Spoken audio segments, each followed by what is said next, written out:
السلام عليكم ورحمة الله وبركاته. الحمد لله والصلاة والسلام على أشرف الأنبياء والمرسلين سيدنا محمد وعلى آله وصحبه أجمعين. Today is the last session, will be about speaking, presented by Dr. Rana Al-Sabhan, academic lecturer in applied linguistics department at Princess Noura bint Abdul Rahman University, Saudi Arabia. Currently a PhD candidate in English language and applied linguistics department at University of Reading in the UK. She conducted several IELTS preparation workshops in person and online. She also taught IELTS as a module to undergraduates. The sessions will be 2 hours, and Dr. Rana will happy to take if any questions by chat. Dr. Rana, the mic with you now.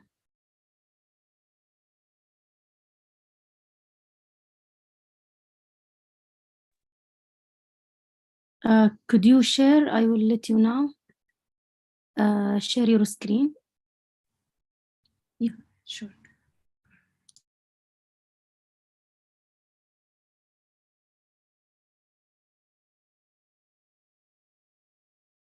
Please make sure all the videos off.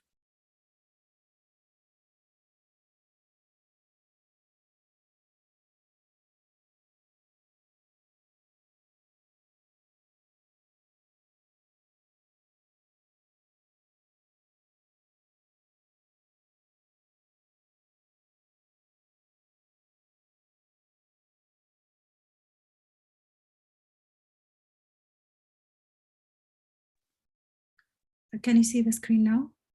No, it's still. Okay, just a second.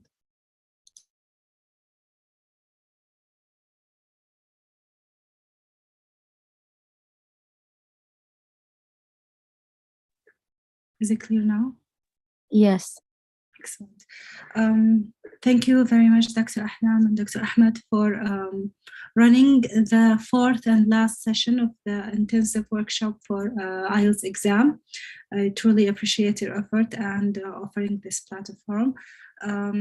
Welcome, everyone. Thank you for joining for the 4th session.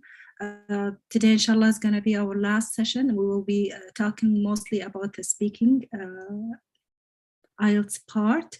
And if you have any questions about either the speaking or the other 3 tasks, or parts that we have discussed last 3 weeks, you're more than welcome.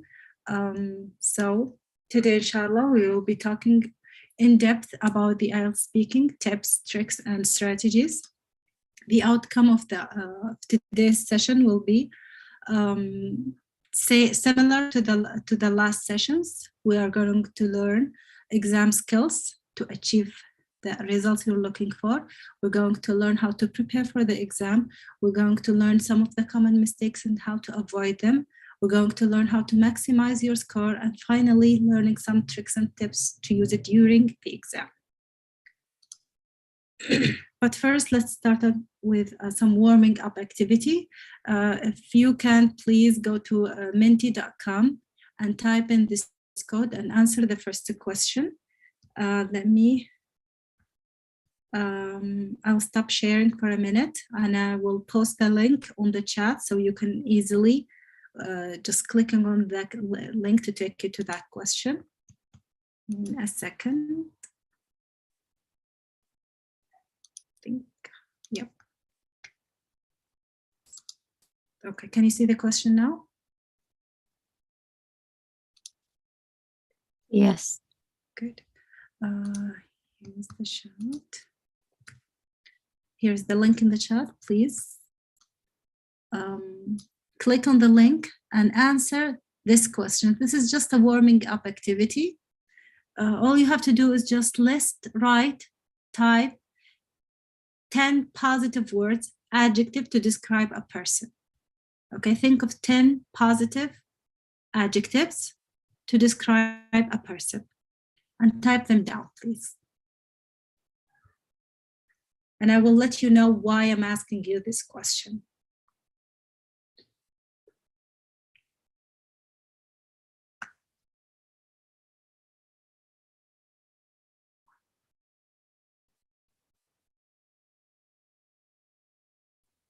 Can you find the link? Can you follow the link to the question?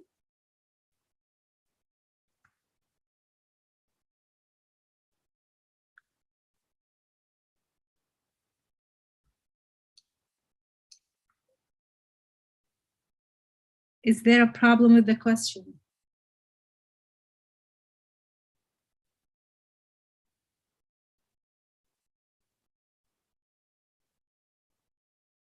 You're not in the mood to answer today?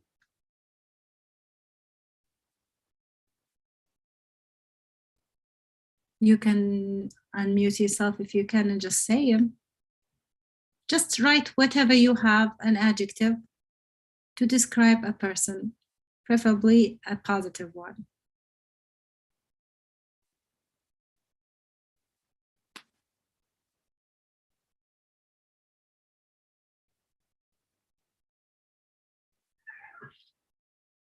Is there a problem with the question?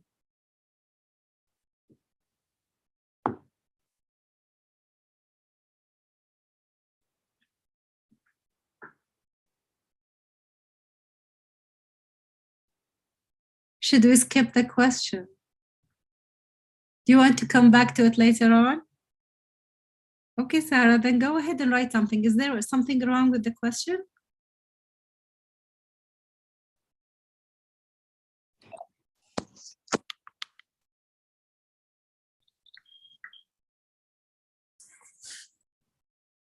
Yes.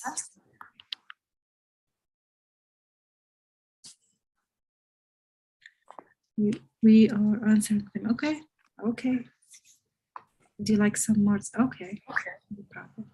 Take your time. 1 more minute, okay?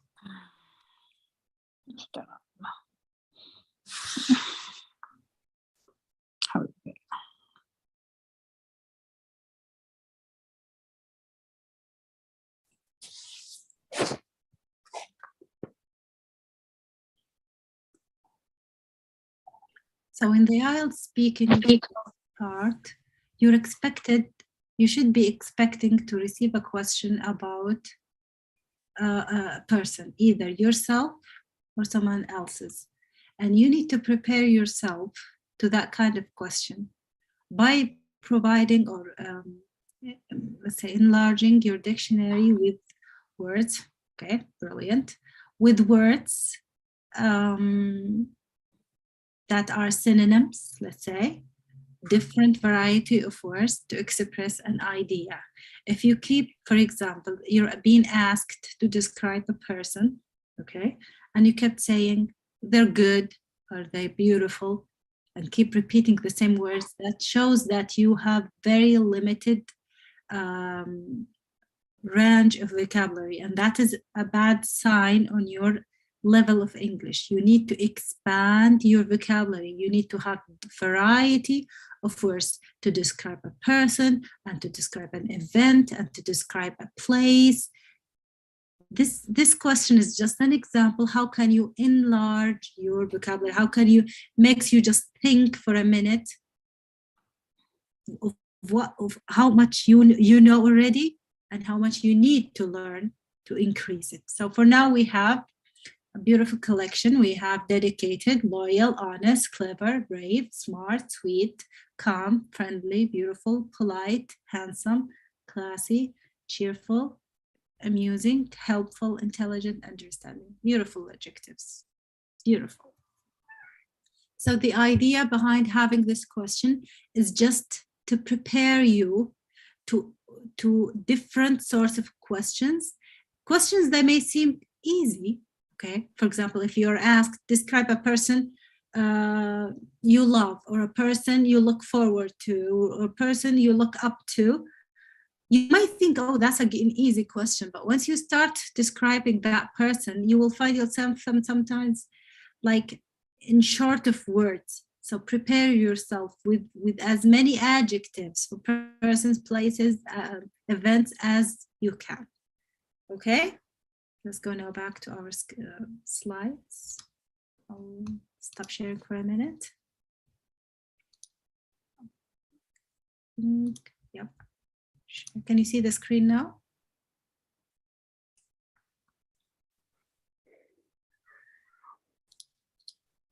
Okay. The slides, can you see the slides? Not sure which screen have I shared with you. It's not showing.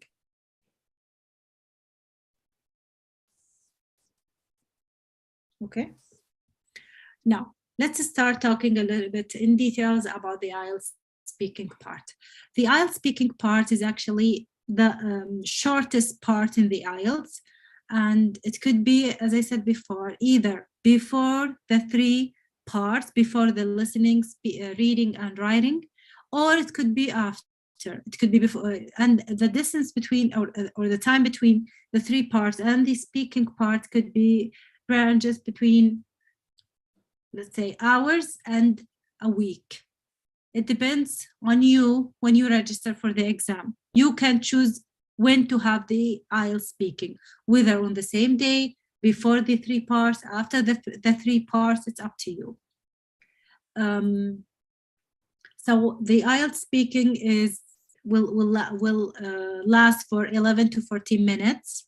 It will be three parts. Part one will last from 4 to 5 minutes, part two, 3 to 4 minutes, and part three, 4 to 5 minutes. Okay. For part one, you'll probably be asked about familiar topics. For example, your home, family, study, work, something personal. The second part, you will be asked about a specific topic. It could be about traveling, could be about education, technology. And then the third part will be an extended discussion about topic two. You will be given questions related to part two, and you need to answer these questions. Okay. What's the criteria for marking? For marking the IELTS speaking test? 4 criteria. The first one is the pronunciation. You need to make sure that you're pronouncing the words correctly, okay? And not just pronouncing the words correctly, you're actually using the right and the correct intonation and stress with each word. Number 2, lexical resources, which means the range of vocabulary you have. Do you have a wide range or a very limited range of vocabulary? Then we have grammatical and accuracy. Are your sentences grammatically constructed? Do you use a wide range of grammatical structure, mixing complex and simple sentences? And finally, fluency and coherence. Are you fluent enough? Do you pause a lot? Do you hesitate? Do you present your words smoothly, connected, relevant? These are the 4 criteria your test assessors will use to assess your performance. Okay.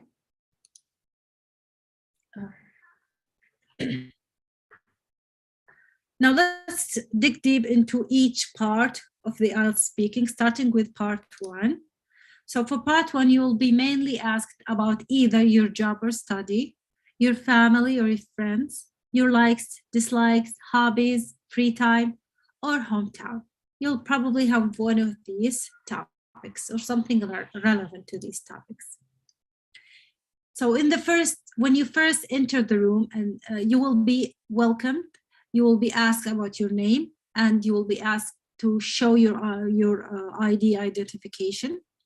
Okay, and then you will be asked some general questions, your name, where you live, maybe your study, and then the questions will be a bit broader. They may ask you about your hobbies. You may be asked about your accommodation, about likes, dislikes. Okay. The main aim of this part is to check your ability to communicate. How well do you communicate with the others in the English language? So that's the main aim of this part. Here's an example of part 1. You may ask about, let's talk about your hometown or village. So the question are, what kind of place is it? What's the most interesting part of your town or village? What kind of jobs do the people in your town or village do? And would you say it's a good place to live, and why? Okay, and then you may have extra questions. Let's move on to talk about accommodation. Tell me about the kind of accommodation you live in. How long have you lived there? And what do you like about living there? What sort of accommodation would you most like to live in? That's for part 1. Now let's move to part 2. Part 2 will cover a wider range of topics, more than part 1. And it's gonna be a bit difficult than part 1, because in this case, the topics are getting more abstract, and you will have to justify your answer. The topics could be about traveling, about education, holidays, weather, childhood, health, food, and many more topics than these ones listed in front of you. So in this part, the examiner will hand you a note. In that note, you'll read the prompt or the question, and underneath it there will be some bullet points. They're more of a suggestion of what to talk about or what to include in your speech in the coming minute. You will be informed that you are given 1 minute to think about your speech. You will be given a piece of paper and a pencil, and you will be allowed to take notes. Okay? And after the 1 minute, the examiner will probably tell you to start talking. And if you exceed the time allowed or allotted to part 2, the examiner will kindly ask you to stop and then ask you the questions for part 3. What should you note in part 2? Okay, if you remember when I said there will be a question, not a question, a topic followed by bullet points. Okay, you don't have to talk about every bullet point. You don't have to. Your focus should be on the main topic, on the main idea. These bullet points are just suggestions to give you an idea to start talking about them. But if you have more ideas, if you have more examples, if you have something more interesting than what's listed, then go ahead and say it. You don't have to stick to these bullet points. And remember, you will be allowed only 1 minute to prepare your notes. So here, when you are giving the paper and the pencil, you don't write full sentences. You'll waste your time. Just use keywords to remind yourself of the ideas you want to discuss in that topic. Okay, and finally, the examiner will have his or her own timer and to tell you when to start and when to stop. Here is an example. Describe a period of time from your studies that was the most difficult for you so far. You should say when it was, why was it hard, and what you were doing at that time. Okay? You will be asked to talk about this topic for 1 to 2 minutes. You will have 1 minute to prepare before starting, and you're allowed to make your own notes while you're preparing. Okay? What's most important in this part is that you make sure that you are talking about the topic and you're not talking about something else. For example, here they're asking you to describe a period of time from your studies that was most difficult. If let's say I talked about a time when I was lost in a foreign country, will that be acceptable? I'll repeat. If I talk about a time when I was lost in a foreign country, that's a difficult time for me. That was a very difficult time for me. But will that be matching the question? Will that be acceptable? What do you think?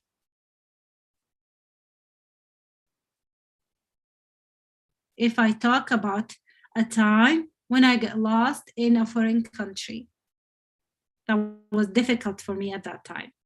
Why not? Some of you are saying no, why not? That was difficult. It's a difficult situation, and they're asking me to talk about the difficult situation. So what's the problem? It's not relevant to the question. How? What should I talk about? Time during my study. Very good. That's the point, Leila. You have to consider every single word in the question. They're asking me about difficult time, but they're specifically asking about during my studies. Okay, so when I am describing something, I should include something about my studies, or in this something happened to me in school or in a university, anything relevant to the studying environment. Okay, and then part three will be, this time you won't be giving a note, you will be just asked some questions somehow related to part two, and they're more abstract this time, a bit deeper, and you will have to analyze, you have to give examples, you have to discuss opinions and justify your opinion. So you'll need more and more explanation of your opinion. In this part, you will be engaged with the examiner more than part one and part two, meaning the examiner will talk to you, will ask you questions, will respond to you, will comment in your answers, and lead the conversation in general. Okay, in this part, the examiners are more interested in the way you express your opinion, and the way you present your opinion, the way you disagree with the others, and how you communicate in this matter. Okay? An example, and the questions could be, what are some essential qualities every teacher should have? What are some pros of studying on a distance learning course? And does everybody get equal opportunities to study? Okay. Now let's move on to talk about what should you do before taking the exam.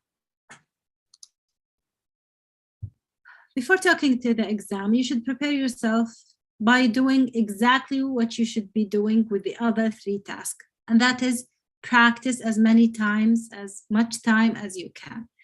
By talking to your friends, to your families, to your peers in English as long as you can. Okay? You can practice speaking and recording yourself while speaking, while, let's say, answering some of the exam questions, and then listen again to your recording. Listen from the bottom up.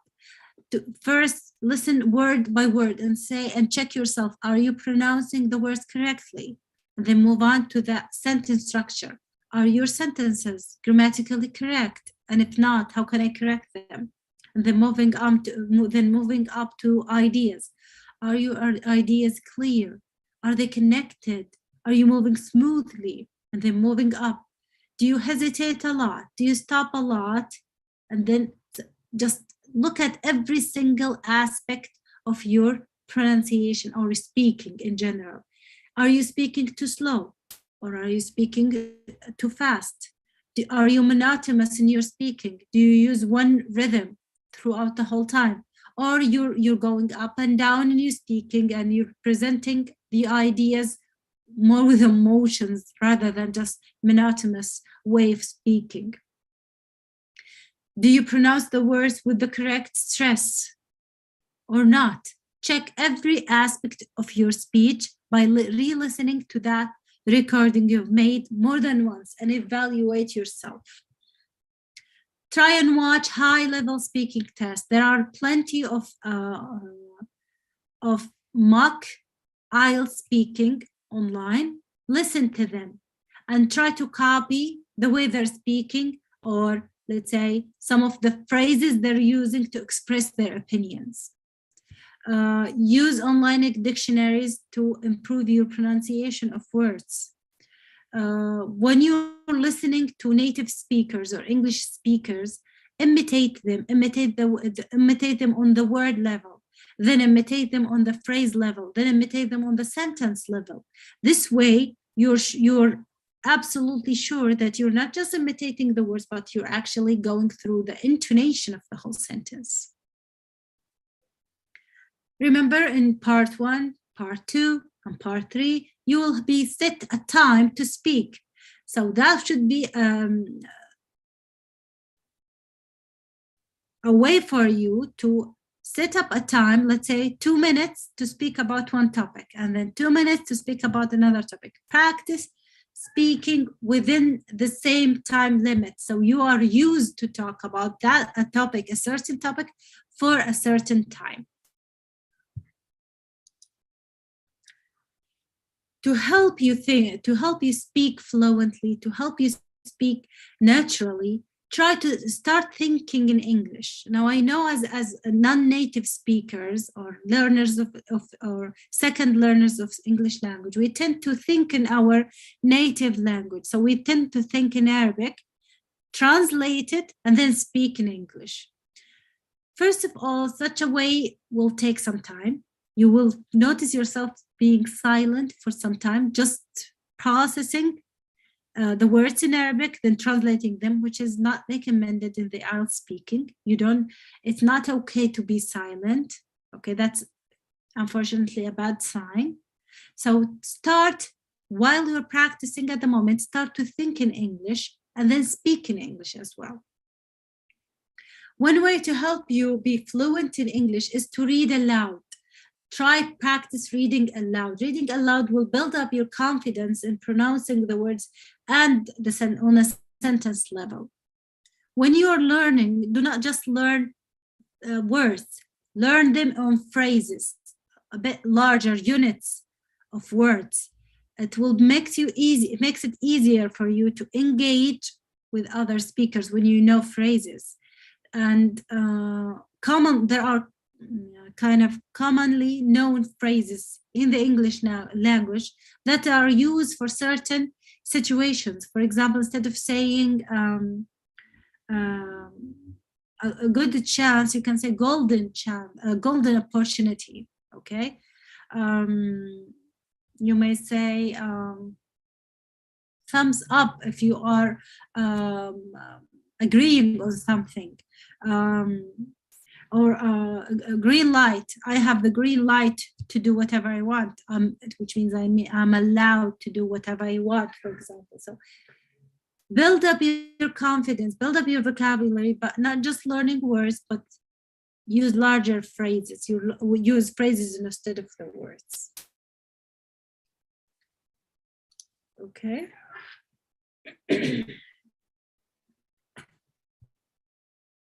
One of the ways that will help you build up your confidence, build up your fluent speech, is to actually plan your conversation before the actual test.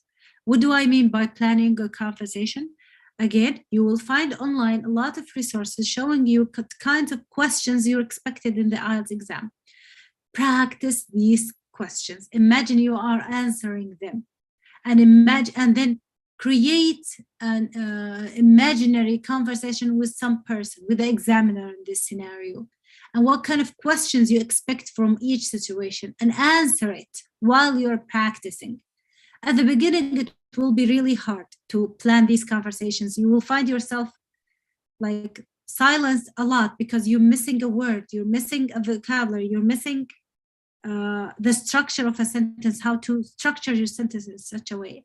But the more you practice it, the more you get more comfortable in planning your conversations. You will have to learn the proper way of speaking, and that is to listen attentively to the questions. Make sure you understand the questions. And remember, it's okay if you don't understand to ask the examiner to repeat the question for you. Or you can make sure that you rephrase that question in your own words and ask if that's what they're looking for. Is that what you are asking me about? Just to make sure that you understood the question good. Okay. Practice using your intonation, your rising and falling, and using the stress properly within the words level. Okay. Now, how about the test? Now let's all imagine you are in the test right now. What should you do? Remember, in part 2, you will be given a paper, a piece of note, and you're allowed to write. Again, don't write in full sentences. Okay, resist that urge to write in full sentences. Use that time to brainstorm as many ideas as you can. Okay, you may not talk about them all, but at least have something jotted down in front of you. So whenever you're stuck while speaking, you can have a look at your paper and we'll give you an idea what to talk about. There will be plenty of questions, plenty of yes/no questions, let's say. Okay. Don't you ever answer these questions with yes or no, and then that's it. No, that's a bad sign of your English language. You should continue with a sentence or two to explain more, justify your answer. For example, are you interested in sport? You may say no, and that's it. Now, that wouldn't be okay because they are testing your speaking. They want you to speak. They're not actually interested in whether you like something or you don't. That's not the point. They just want you to hear you speaking. So if you say no, sports, don't just be quiet. You can say like, sport is not my thing. Since I was little, I wasn't intrigued into sports of any kind. I'm more of a reading person or more of a creative person. Just give 1 or 2 sentences explaining your answer. Expand your ideas. Always give more. You can give more by giving an example. You can talk more about giving a contradictory idea. Okay, you can talk more about including more ideas to the same idea. Okay, remember, if you don't understand the question, you can ask them to repeat it. If you don't understand it, It's okay to say, I'm sorry, but I don't think I understand your question well. Can you repeat that? And they will repeat it for you. Just make sure you don't say that with every single question, because that again is a bad sign. That something is wrong with your English. Okay. Also, it's okay to correct yourself. That's actually a good sign. They will know that you know the correct answer. It's just a typo, a speech typo, let's say. Okay. And let's finish up with some of the speaking strategies and tips. Okay. The speaking part is similar to the writing part in the point that they're not interested actually in whether your answers is correct or incorrect, or whether you agree or disagree. No, they just want you to speak.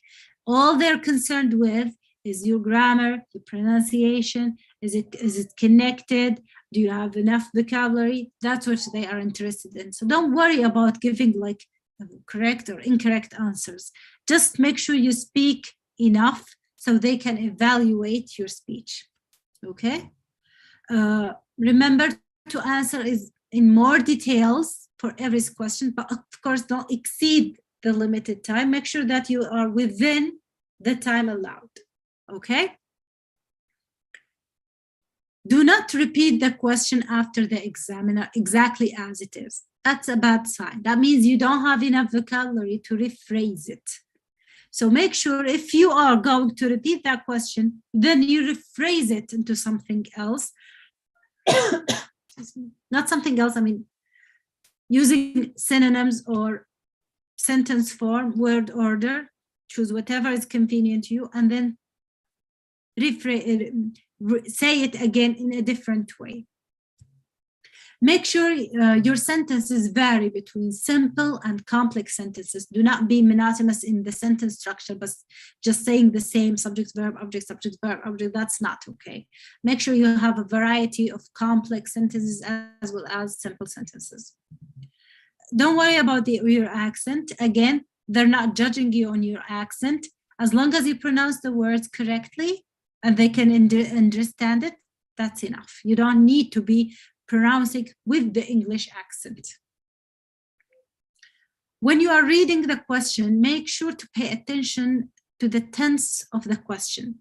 For example, if they're asking you to talk about a memory from your childhood, what kind of tense should you use in this situation? If you're being asked to talk about an event, a good memory happened to you during your childhood, what tense should you use in this scenario?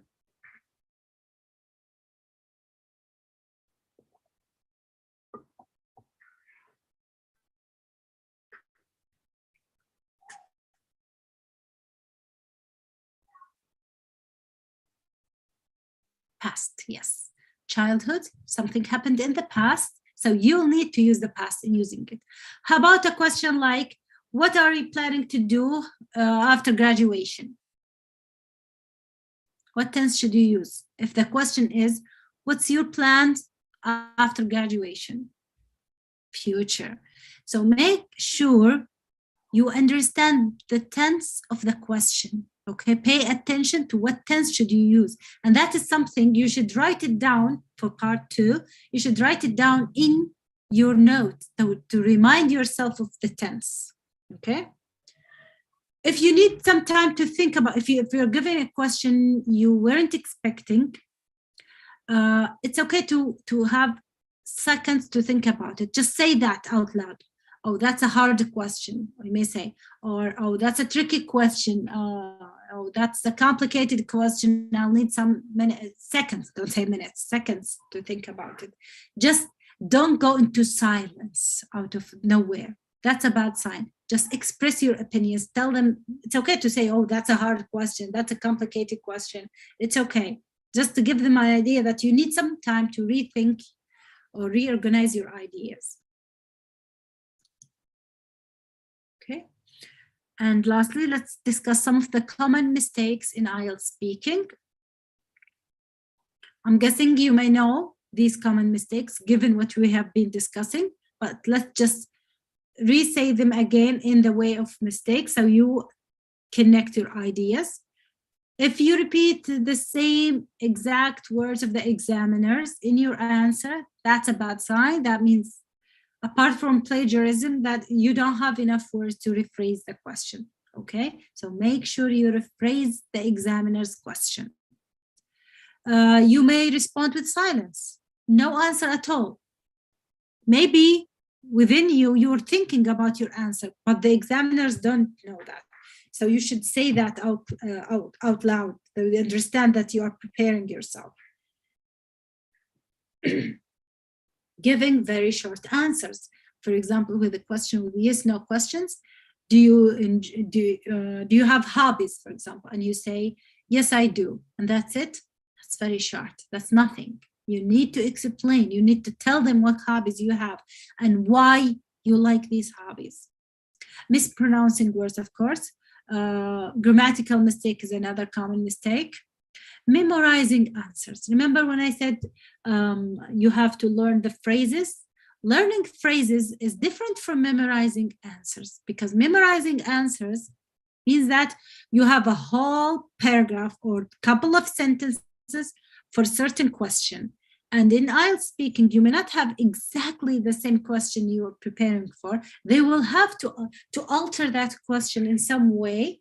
So make sure you don't just memorize answers. It's okay to memorize phrases. It's okay to memorize a sentence maybe, but don't memorize the whole answer about a question, because that will show, okay? Using flat intonation throughout your speech, either a high intonation or a low intonation throughout the whole sentence, which is also a bad sign. You have to go up and down depending on your enthusiasm.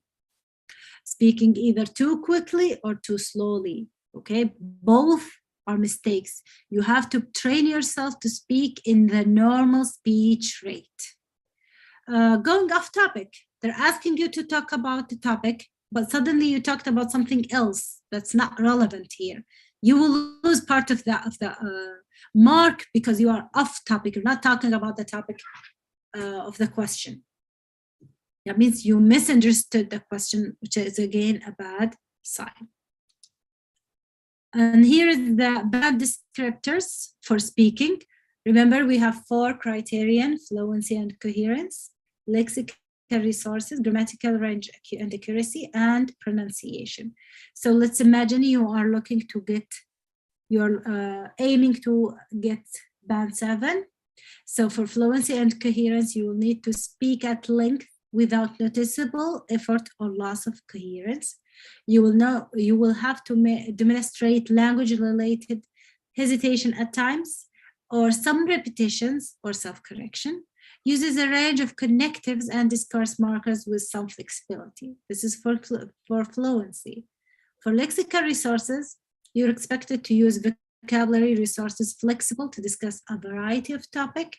Uses some less common and idiomatic vocabulary. That's where the vocabulary comes in handy, and uses paraphrase effectively. For the grammatical range and accuracy, you will have to be able to use a range of complex structures with flexibility, and frequent produces error-free sentences. For the pronunciation, shows all positive features of band 6 and some, but not all of the positive features of 8. Let's see, 8 uses a wide range of pronunciation features, sustained flexible use of features, easy to understand throughout L1 accent, has minimal effect of intelligibility. Okay?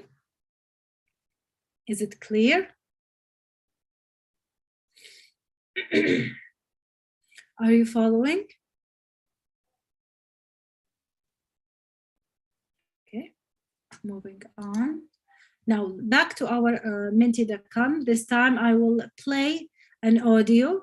I want you to go to Menti.com, type in the code or use the link I just posted, and then I will play a recording, and I want you to rank. Let me show you first very quickly here. Stop sharing for a minute, and I will show you what I'm talking about exactly. Okay, just a second.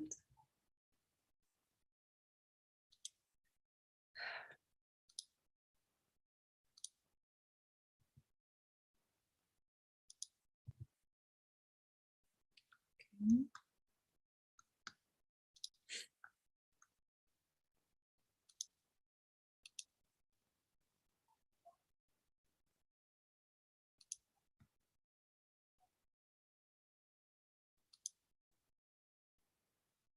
Sorry, just give me a second. I'm trying to log into the to menti.com.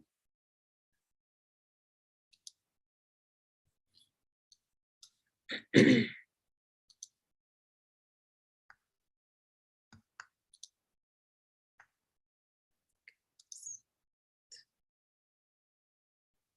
you go. Okay, just a second. Sorry about that. Okay, now let me share the screen and hopefully you can see it now. There you go. Can you see the screen?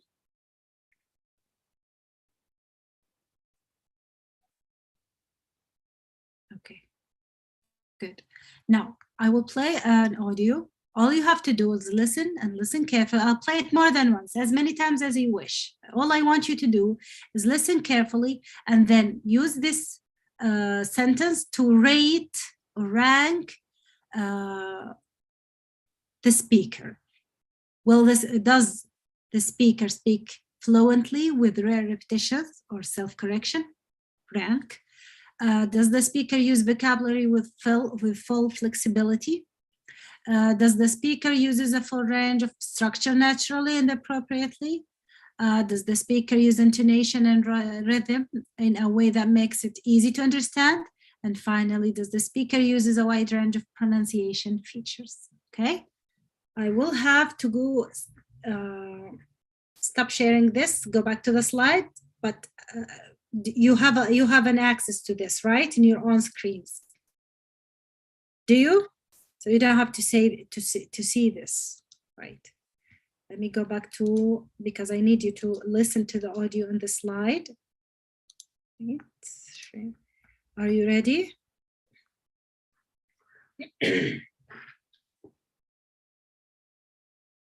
Are you ready?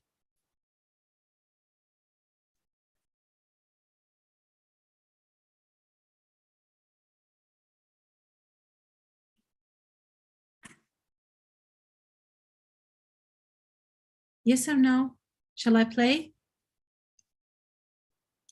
Shall I play the audio now? Okay. It's okay. I will repeat it more than once if you want to. Can you hear it? Although I'm not often conscious of it, I cannot deny that my scientific studies have been beneficial. Is it loud enough or do you want me to make it louder? No, good. Let's do it again. Although I'm not often conscious of it, I cannot deny that my scientific studies have been beneficial. I especially see how biology, life science, anatomy, chemistry, and ecology have helped me understand my body and the world around me better, including animals. Furthermore, chemistry has helped me to understand the chemical makeup of the items around me and what causes explosive reactions. For example, I know now not to drop a Mentos in my Diet Coke. Shall I play it again?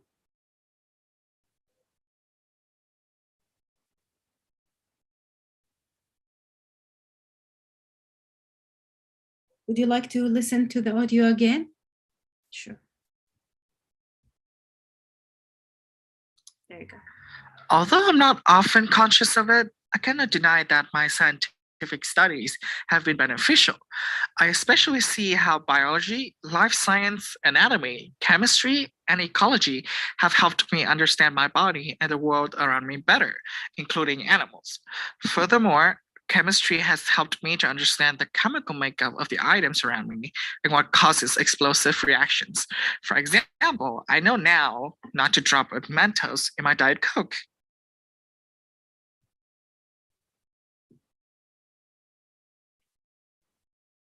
Do you want me to play it again? Now, this is an answer to a question about science. Have you learned anything from your science course when you were in secondary school, something like that? And that was her answer. Would you like to hear it again? Shall we go back and see your answers?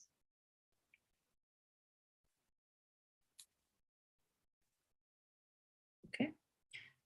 Let me stop the screen very quick and check your answers. Let's see. Okay. So here, for speaking fluently with rare repetitions or self-correction, you have been rating her 6.5. Wow, you are so harsh. Okay. For using vocabulary with full flexibility, okay, she's been rated as 8.5. Use a full range of structures naturally and appropriately, 8. Intonation and rhythm are used in a way that makes you easy to understand, 8, okay. Uses a wide range of pronunciation features, 7, okay.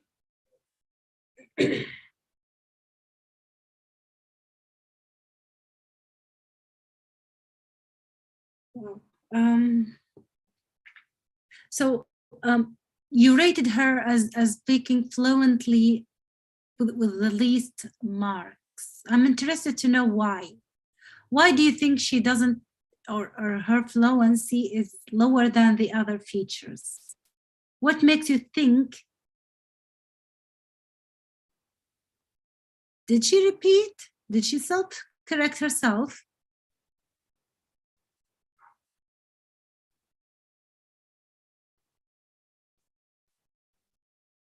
I don't remember her self-correcting herself. And I'm not sure if she repeated herself much. So in my case, I wouldn't rate her as 6.7. I would actually rate her 8.5. Because I think she was fluent. There weren't much repetition or even self-correction. So her fluency is flawless that's my own assessment. For using vocabulary with full flexibility, I agree with your assessment. Yes, she uses a quite range of vocabulary. For range of structures, naturally. 7.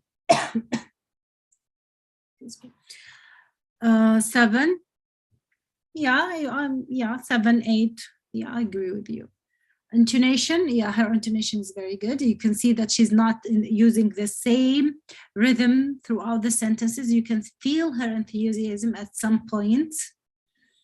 Weight or pronunciation features? No, I think her pronunciation is just fine. I would give her even 8.5 for her pronunciation. Now, why am I asking you to do this activity? I want you to think of others and how they speak and how can you rate them, and then use that knowledge to do exactly the same thing with yourselves. So when you listen to your own recordings, do exactly the same thing.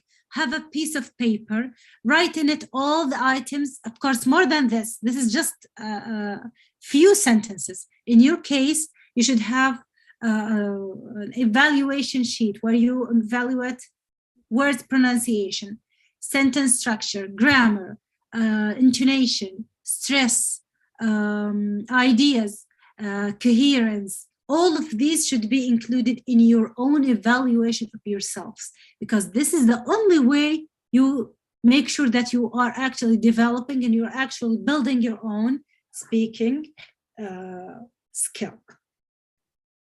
Do you understand?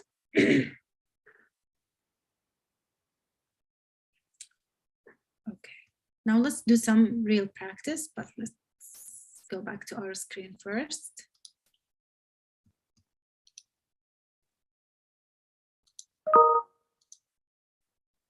Okay. Although I'm not often... Now let's do some practice. When you have a question like this one, what do you like to do in your spare time? How would you answer this question properly? If any of you wants to participate, please unmute yourself. You're more than welcome. I'm not going to judge or anything. We're just going to have a discussion about what sorts of answers are expected with such kind of questions.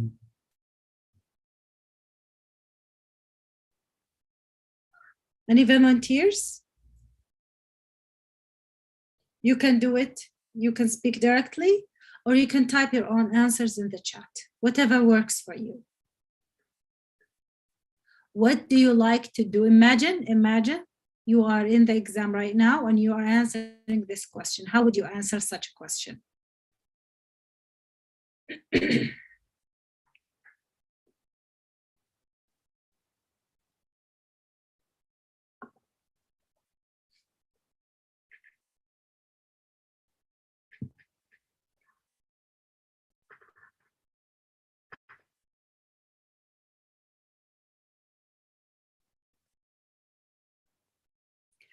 I don't know. How can I unmute? Let me see.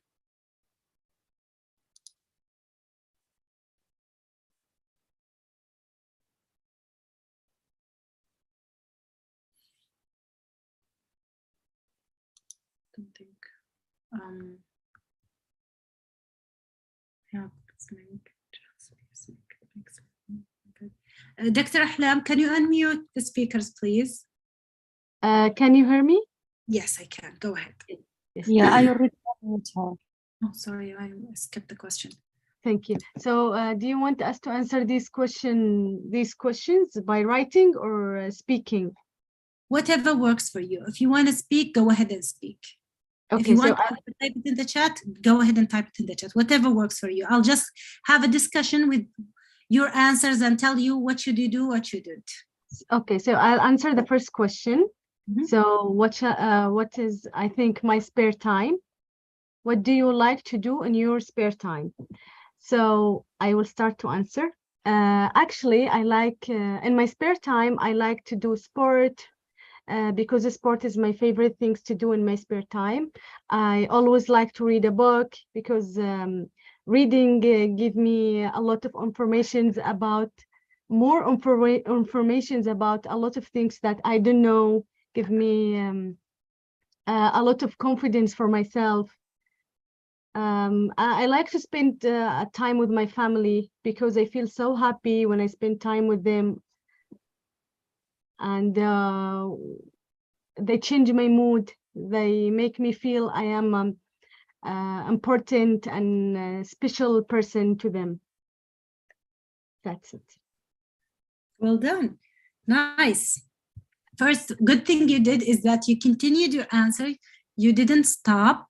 Okay. You expanded your answer into more ideas, which is good. What I may want you to change is that you use the same words in the question, which is spare time. You can use different words. Paraphrase. Remember, Yeah. when you paraphrase, it shows how that your vocabulary is not limited and you have more vocabulary. You can use free time Free instead time. Yeah. of spare time. You can use whenever I'm not working or study. That's another paraphrase, Yeah. right? Yes, exactly. Okay. But otherwise, brilliant answer. Thank you. Okay. Now let's check some of the chat answers. Okay. We have Wissam. I love listening jazz music. It makes me in a good mood and feel positive.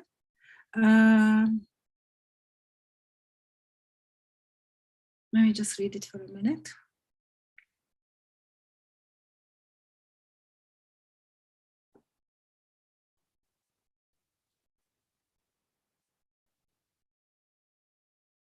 It's a lot easier for me to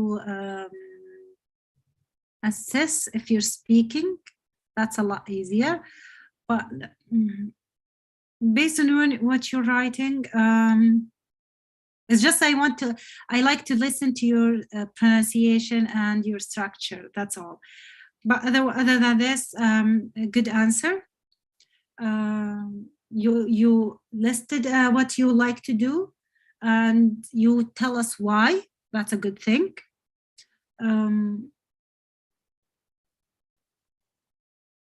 I might be You might need to add one more sentence to elaborate more, okay? Whenever you are stuck with a question like that and you wanted to add more, but let's say you don't know how, what should I add more? Always think of what, when, where, and how. Remember these questions. For example, you already listed what, right? You listed, for example, listening to jazz music, right? When? This is another additional. So I like to listen to jazz music, for example, early in the morning, maybe, but it depends on you. You can answer how. I like to listening to jazz music on my phone, for example, or I can use speakers. I like to hear the jazz music all over the room, for example. I'm just giving you ideas. I'm throwing up ideas here. So now we answered what, where, where. You can say, for example, I like listening to jazz music whenever I'm exercising, or whenever I go to the gym, or whenever I go to do some chores, maybe. So whenever you want to answer a question and you may not have enough ideas, remember these questions and answer these in your mind, and you will have extra information to add to your question, okay? Let's read Fatma. Fatma is saying, I like reading. A bookworm, ooh, good one, who would spend as much time on it as I could. Okay, I like reading. I'm a bookworm is a very common phrase used in English, meaning that loves reading or spends much time reading. Good one. Who would spend as much time on it as possible, as could. It's good, but if you add more to your sentence, add more details, remember, if you are stuck with, you have no idea, remember these main questions and answer them in your question, in your answer, sorry, okay? Place by leisure time, yeah, in my leisure time, yeah, good. Okay, now let's do more practice with the next question. That's a very common question. Yeah, remember, yes, no questions are very common questions. You may be asked, do you like your job? Okay, how would you answer such a question? What do you think?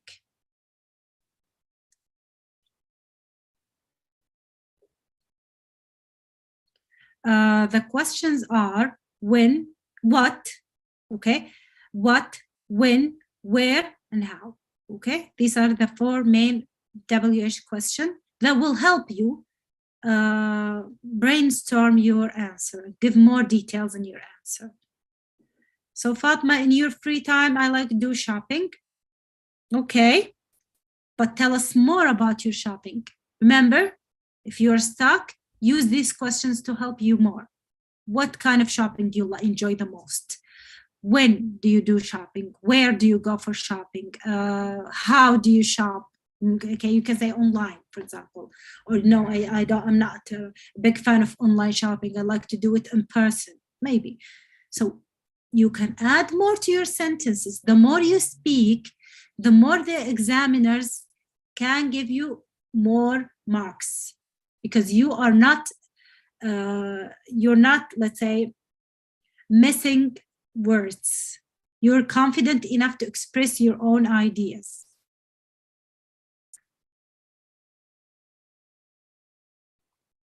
Okay, so on avenues, H&M, I like buying a dress offline with my younger sister in the weekend. Ooh, that's a detailed answer. So I'm not sure what's on avenues mean. Do you mean I like going to the avenues?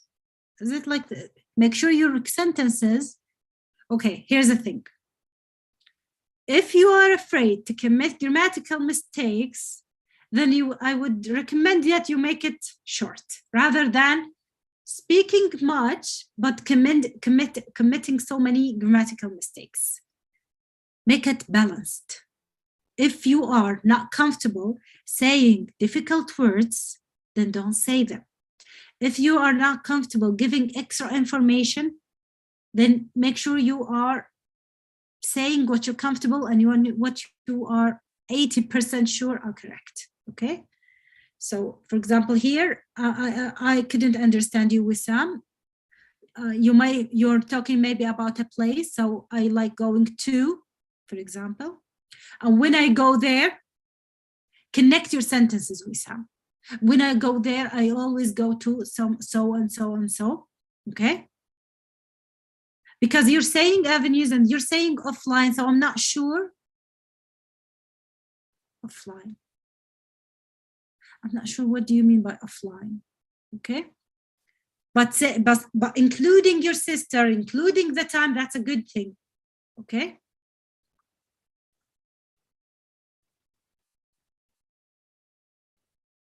Okay, let's move on. Working. So, okay, let's start with Fatma. I'm not working. So in such case, how should I answer this question? Good. Well, you have two options, Fatma. Remember when I said in the IELTS speaking, they're not asking about the reality. They're not interested to know whether it's true or false. You can go ahead and say, even if you are not working, you can imagine that you're working and talk about your dream job, for example. That's one way of answering, okay? Or you may say, I actually don't have a job. I'm still a student. I'm studying at so-and-so, and I'm planning when I finish, I will be doing so-and-so. So you have two ways of answering, okay? Don't say I don't work and then stop. Remember, you are the one who is being examined here, okay? So you can elaborate. You can say that I'm actually at the moment not working. I'm still a student. I'm studying so-and-so in the University of so-and-so, at so-and-so, for example, where's this university? I'm planning in the future after graduation to do so-and-so. Or you can imagine that you are actually in your dream job and talk about it as if it's your job, okay? I'm actually the ambassador and I'm doing so-and-so. No one will say, no, you're not. They're just looking for how you're answering the questions, okay? Okay.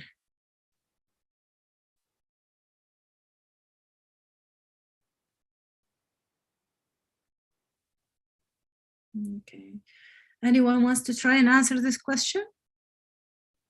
Okay, we have Sarah. I enjoy my job because I make new areas for kids to play and have too much fun. Okay. I enjoy. Well, you paraphrase the question, which is a good start, Sarah. I make new areas for kids to play. So I'm hoping maybe you're in architecture. Okay, and have too much fun. Who's having too much fun? For children to have too much fun, or or you are having much fun when you're building these new places? Remember, if you are stuck, then you have to correct your sentence. If it's kids, you have to correct it, okay? Remember, when you are stuck, use the 4 WH questions. What, when, where, just to help you come up with the new ideas to include in your answer. You should use it right now in answering this question.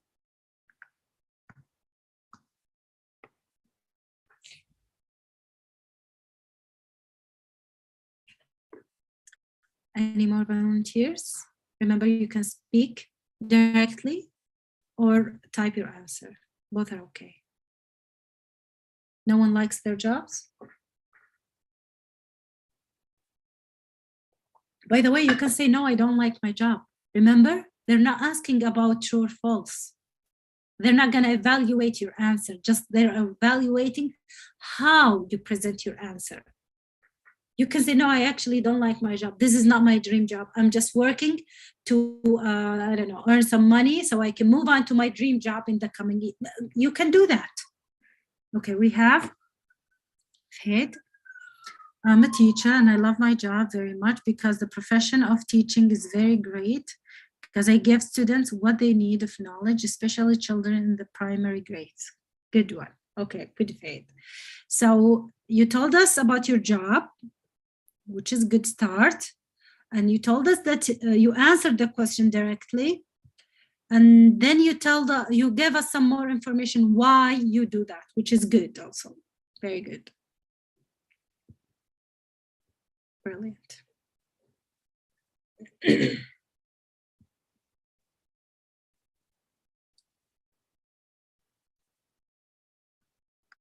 Should we move on? Or do we have any more volunteers for this question?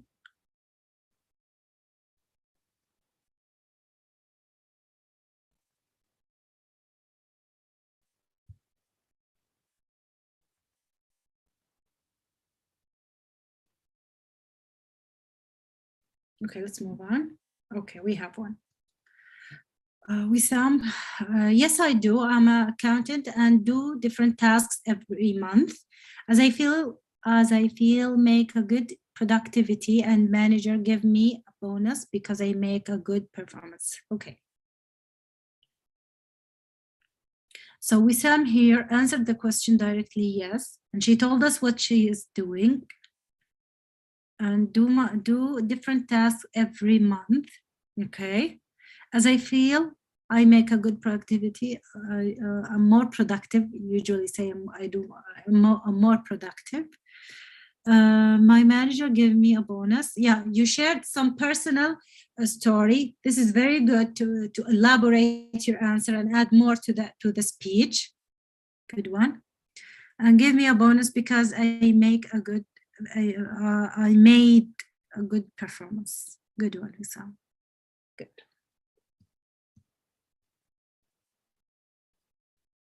Okay, moving on. Don't worry, if you're still providing answers, it's okay. I can go back to them. You may actually be faced with an optional question. You have two options. Do you work or do you study? How can you answer such a question? Do you work or do you study?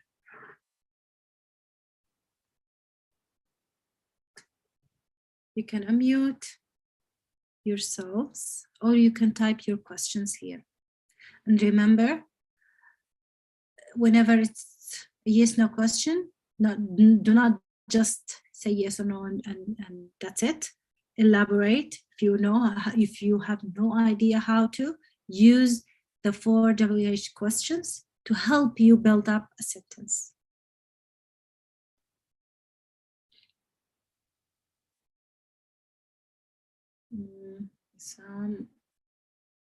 I have no idea how to unmute. Okay. Yes, hello.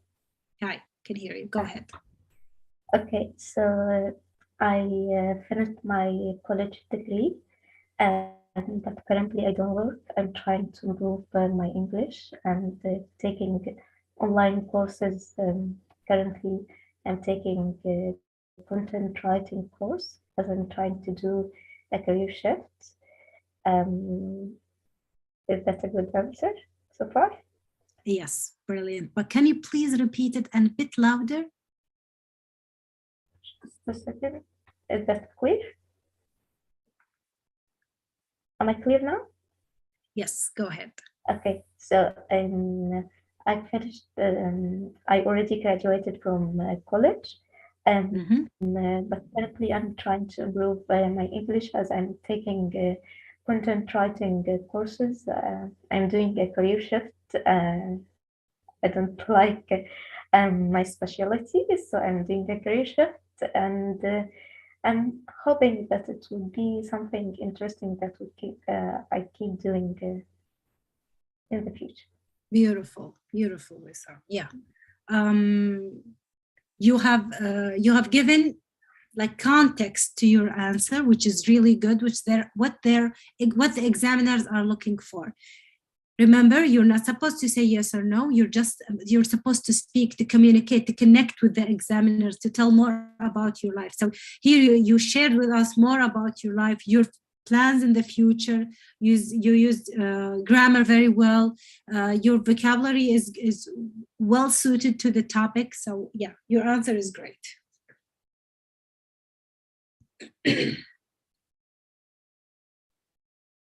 Who was speaking? Sorry, I thought it was Wissam. Who was speaking? I don't know. I actually don't know. I don't know how to find the speakers' names. Who was speaking a minute ago? I'm sorry. Thank you, Fatma. You did great. I thought it was Wissam.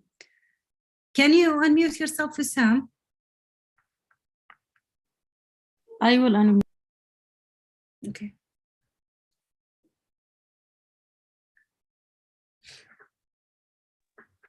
Hello. Go ahead. You listen me? I do. Yeah, I graduated this year from Arab Open University, Kuwait branch. My major is business administration, especially accounting. And I'm looking for a job now by sending my CV to many companies. And also I'm taking courses related to accounting by enrolling in ACCA, IFRS standard, to help me improve myself in accounting and know a lot of accounting policies and treatment. And pray to me. Is it good? Yes, very good.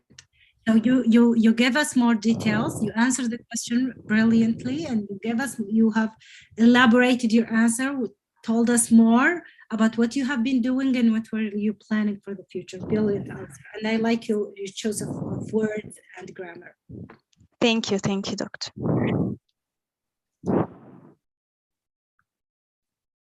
Any more volunteers?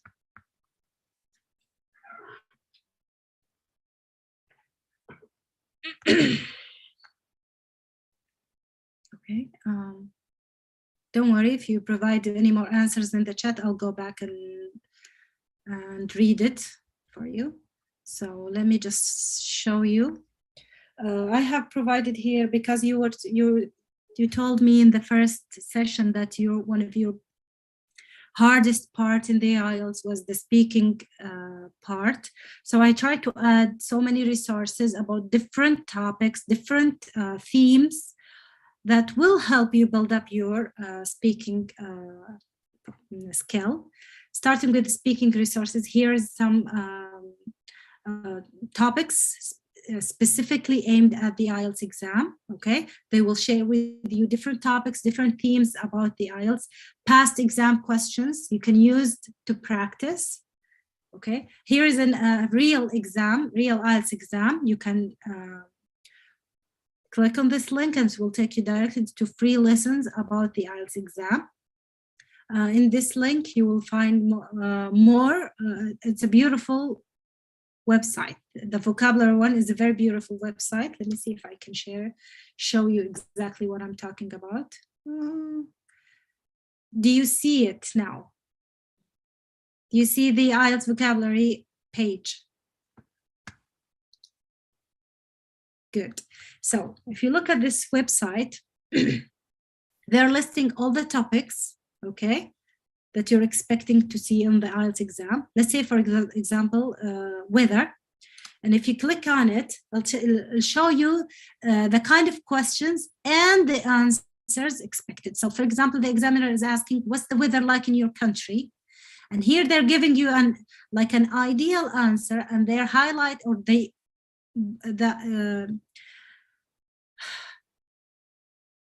words, or the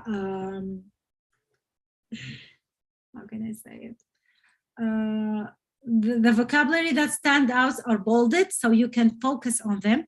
So the answer in this scenario is it's quite changeable, really. We have periods of time with clear blue skies, then all of a sudden we all have a torrential rain. So this is an ideal answer. They're giving you another question, for example, which months have the best weather in your country? And the answer is, I suppose it's a matter of personal taste, really. You know, these kind of answers, especially the first one, I suppose it's a matter of personal taste. You can use this one with different sorts of questions. So that's something That's a phrase to actually memorize and use it in different scenarios. I suppose it's a matter of personal taste. If you're asked about like likes and dislikes, that's a kind of a sentence you can use, right? Does it bother you much when it rains? For example, it depends. If I get caught in the rain and I get drenched, I don't like it. But if I'm a gardener, so a drop of rain is good for my plants. It depends. They're giving you model answers and they're teaching you at the same time the vocabulary is suitable for each topic. Okay, so if you go down and at the end of the page, you will see the definitions of each phrase or word, okay, and how to use it properly. So I really, really recommend this website for you to use to start with, okay? Let's see, what else do we have? And then we have more speaking activities. Some of them are in the British Council.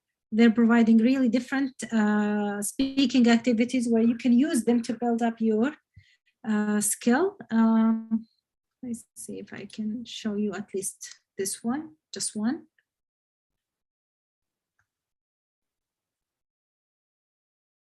Okay. They will actually here help you to discover your current English level by taking their free online test, okay? That's actually not speaking, but actually about all the 4 skills, which is something really good to start with, okay? And then you can choose one of their lessons, okay? Let's say you are in the medium level or medium, how do we describe it? Okay, intermediate, sorry, yeah. They will show you a movie about agreeing and disagreeing, okay? And then you will have some questions. Let me show you how. So this is the instruction. They're asking you, they're telling you what you're supposed to do to watch the movie. And then they're like examining you or preparing you to the video by choosing which words represent agreeing and which of these phrases represent disagreeing. And then once you watch the movie, you can see the transcripts to match what you're listening to, what's actually being said, and then you answer the questions.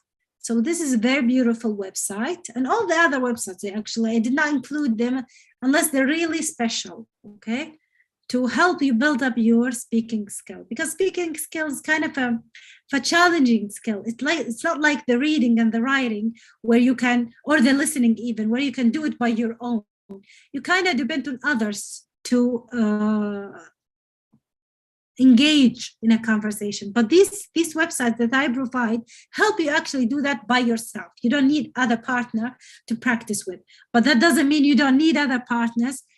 It's going to be great if you can do both. But if you can't, you can rely on this to build up your speaking skill. Is it clear?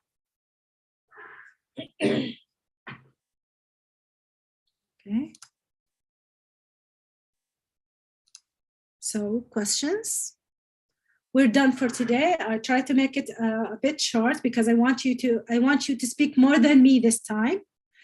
So if you want to practice more, just let me know. We can come up with other questions and we can practice. Otherwise, if you have any questions, either about the speaking part today or any other part, you can ask me about the listening, the reading, the writing, whatever you have problems or issues with, and I'll be more than happy to answer your questions.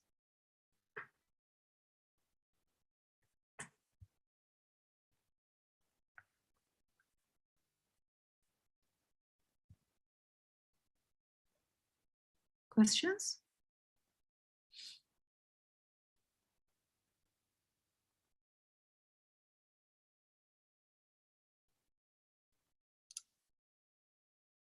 Okay.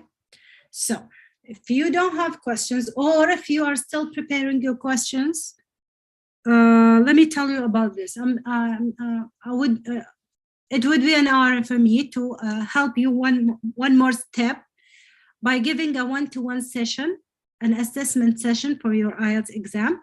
So if you are interested to have one-to-one session with me, so I can meet you online, ask you some questions, maybe giving you some short quiz about each part, and then highlight the points that you need to work on, and how can you develop these parts, or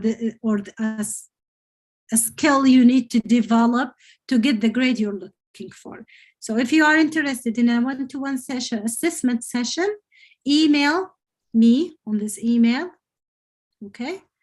And tell me you are interested. And once I get enough number of people, I will organize a calendar, send it back to you, and you can choose the appropriate time. And then we can meet online some other time and see or check your English level, okay? Okay, Fatma, spelling problem.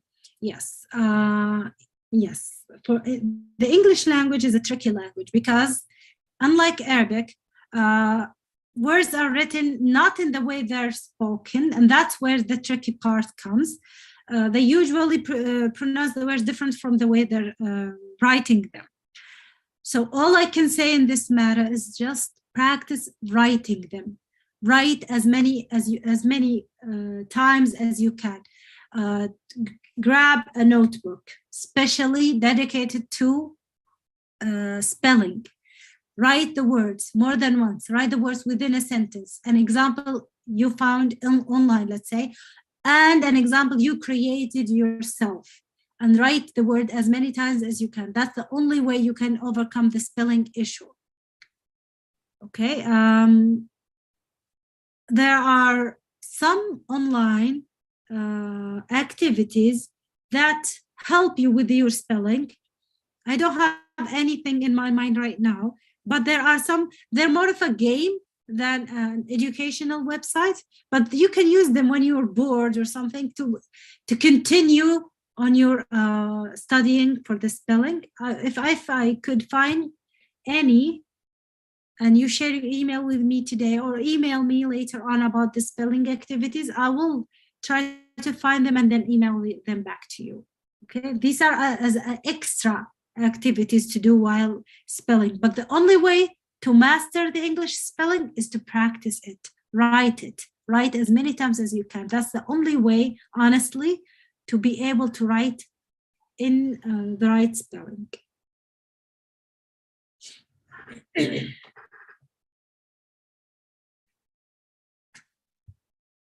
Any more questions?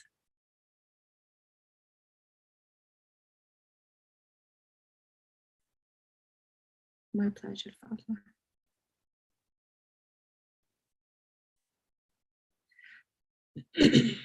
Any more questions? Thank you, Dr. Rana, for this great course, and I appreciate your help and time. And I don't know if anyone wants to speak. I will unmute it.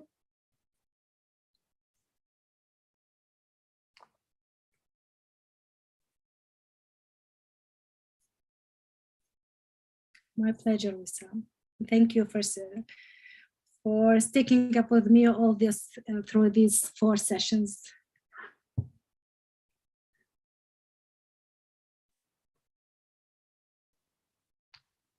You're welcome, Ted.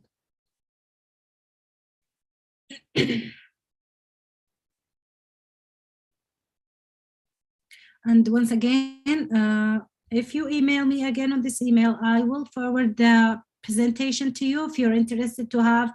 Let me just do that very quickly. If you want to, let me stop sharing for a minute and share with you the resources. So if you want the whole presentation, just email me and I will email it back. If not, here is, I can see everyone. Okay. Did I will share with you the speaking resources if you are interested to have a go at them and see if they work for you. Okay, how can I send it? So good. Now you have the resources on the chat. Otherwise, you can email me and I will email you back the presentation if you're still interested in the presentation. Okay. And just for reminder, that is all the sessions already recorded in the YouTube, ITAR YouTube. Right, yes. Anyone want to go back for it?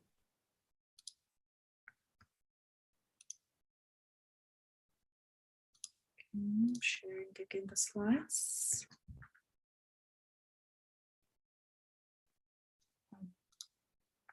Go back, questions.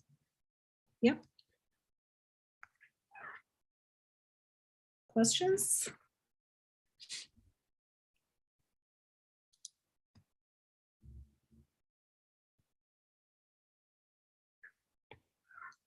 If any of you wants to practice in the last minute, I'm more than happy to do that.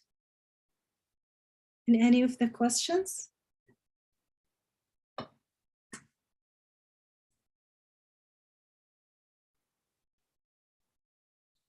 Otherwise, let me set you free for the rest of the day, given that the Saudi football team won today, actually, so that would be a good opportunity to let you go half an hour earlier.